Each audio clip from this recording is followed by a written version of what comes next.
សួស្តីអ្នកទាំងអស់គ្នានេះគឺជាសកម្មភាពដែលខ្ញុំធ្វើដំណើរដើម្បីទៅទទួលវិញ្ញាបនបត្រនៅឯគណៈមេធាវីនៃព្រះរាជាណាចក្រកម្ពុជាហើយយើងឃើញថារៀងយប់មុនឈានទៅដល់ទីនោះខ្ញុំឈៀងចូលទៅយកព្រះតេជគុណដែលជាមិត្តរួមថ្នាក់របស់ខ្ញុំហើយជាក់ស្ដែងគឺខ្ញុំទោះមុនការណាត់ដោយសារតែខ្ញុំក្រោកតាំងពីម៉ោង 4តែមិនថ្មីទេខ្ញុំទៅដល់រោងចាំព្រះតេជគុណប្រហែលជា10នាទីក៏យើងបានចេញដំណើរពីវត្តមកទាំងអស់គ្នាហើយជិះប្រហែលជា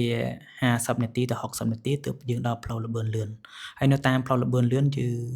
យើងឃើញហើយឃើញថាធម្មជាតិពោពេញទៅដោយភាពពណ៌បៃតងស្រស់បំព្រងយើងធ្វើដំណើរពីច្រកចូលនិងច្រកចេញគឺខ្ទង់ប្រហែលជា20នាទីទៅ30នាទីទេគឺថាយើងផ្លូវលបឿនលឿនរៀងលឿនស្រួលដែរហើយតាក់ទងជាមួយការបង់ប្រាក់គឺមាន2ជំរើសទី1គឺយើងបង់តាមរយៈប្រព័ន្ធធនាគារ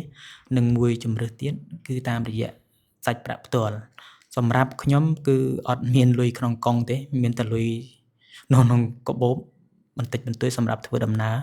ហើយការចំណាយលើសេវាផ្លូវលបឿនលឿនយើងនេះគឺអស់ត្រឹមតែ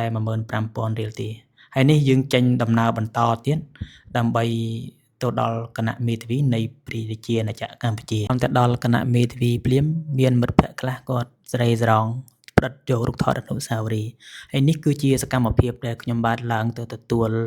វិញ្ញាបនបត្របញ្ជាក់ការសិក្សាដែលខ្ញុំខិតខំប្រឹងប្រែងអស់រយៈពេល